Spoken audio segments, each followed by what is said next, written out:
libaaxu iyo weliba xayawaano badan ayaa ka mid ah xayawaanada inta badan aan jeclayn dhaqdhaqaaqa isla markaana kiciya dareenkooda oo ku dagaalama ama halis nafeed geysan kara.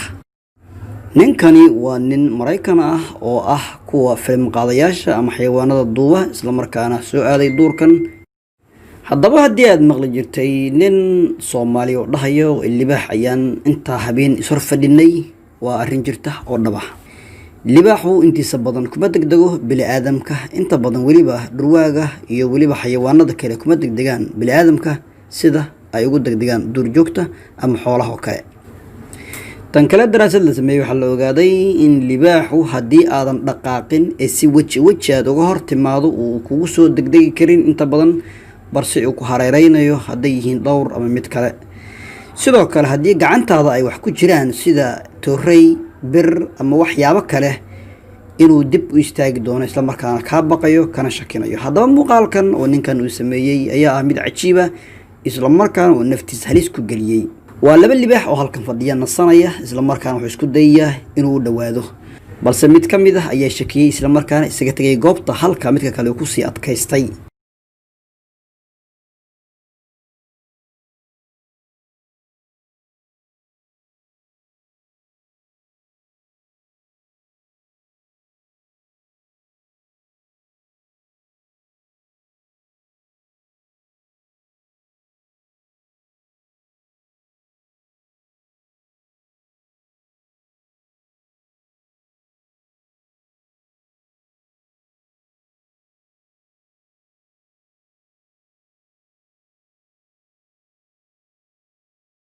libaaxan kale halkan ku haray ayaa isagoo isdifaacaya soo istaagay isla markaana hubinaya waxa ay yihiin, isla markaana hunguriyeeyay ama isku dayay.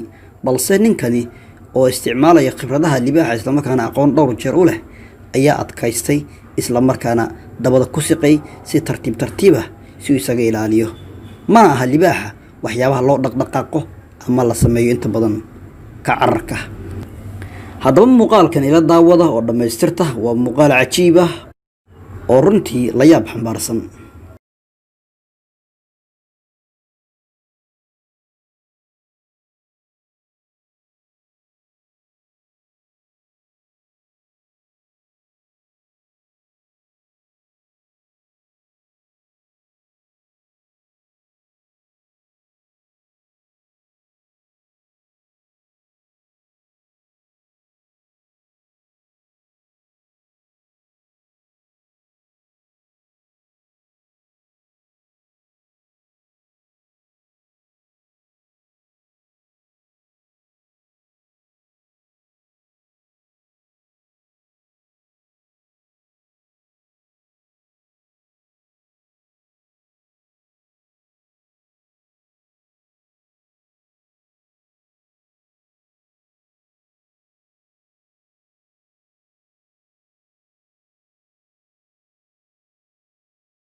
walaal ha naga ilaawin inaad kanaalka subscribe saarto.